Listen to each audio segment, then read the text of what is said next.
What is up, guys, and welcome back to Average Guy DIY. Today we are building a self-watering gardener bucket or a self-wicking bucket from the Vegetable Gardener's Container Bible by Edward C. Smith. Here's what you're going to need. 2 buckets of your choice, they must be identical. A drill, 1/4-inch drill bit, a saw of your choice depending on the material you use, a pipe. It can be PCV pipe, it can be plastic pipe, it can be circular, it can be square, as long as it is bigger than the hole we cut. And lastly, a pair of snips or cutters. Step 1.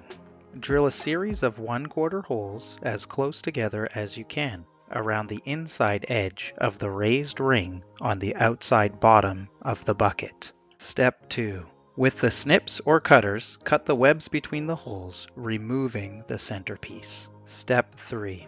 Drill a dozen 1/4 holes at random in the bottom of the bucket. These holes in the bottom of the inner bucket allow air to enter the container soil from below. At this point, prepare the plastic piping that you have chosen. Measure and cut 4 inches. Make sure the material you have chosen is larger than the hole that you cut. Step 4. Drill a dozen 1/4 holes at random in the 4-inch piece of plastic pipe. This will serve as a spacer between the 2 buckets and will act as the wick. Some of the holes need to be within 1/2 inch of what will be the bottom edge of the spacer. Step 5. Center the spacer in the bottom of the outer bucket. Insert the inner bucket into the outer bucket. Step 6. See where the bottom of the inner bucket is. Mark an oval about 1 inch high and 2 inches long, the top edge of which meets the bottom of the inner bucket. Step 7. Drill and snip like we did before. The oval hole in the outer bucket serves 3 purposes. 1. That's where the water goes in. 2. If you put your finger in the hole, you can tell how much water is in the reservoir.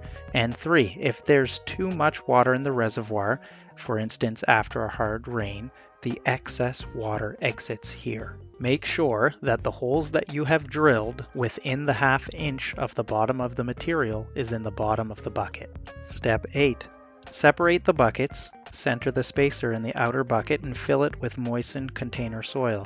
Work the soil into the spacer so that there are no big voids, but don't pack it tightly. The soil-filled spacer connecting with the soil of the inner buckets serves as a wick to draw water from the reservoir. Don't worry if a little soil spills over the edge when filling. You can always clean it up afterwards before adding in the second bucket. Step 9.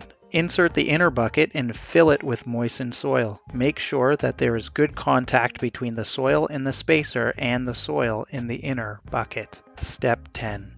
The walls of the bucket should be sufficiently translucent enough that the water level in the reservoir is visible from the outside container, which is a big help when determining when it's time to water. So how does this work? It's very simple. So when you water it with a hose or with a watering container, the water can flow through the holes we drilled in the cylinder and act as a wick. So when the plant or the roots are requesting water, they will always have it available. This will allow you to go days without having to water your plants. There are many self-watering wick buckets out there that you can build. This one, like I said before, is from the Vegetable Gardener's Container Bible, and it is very easy to use and very easy to build, and it works great.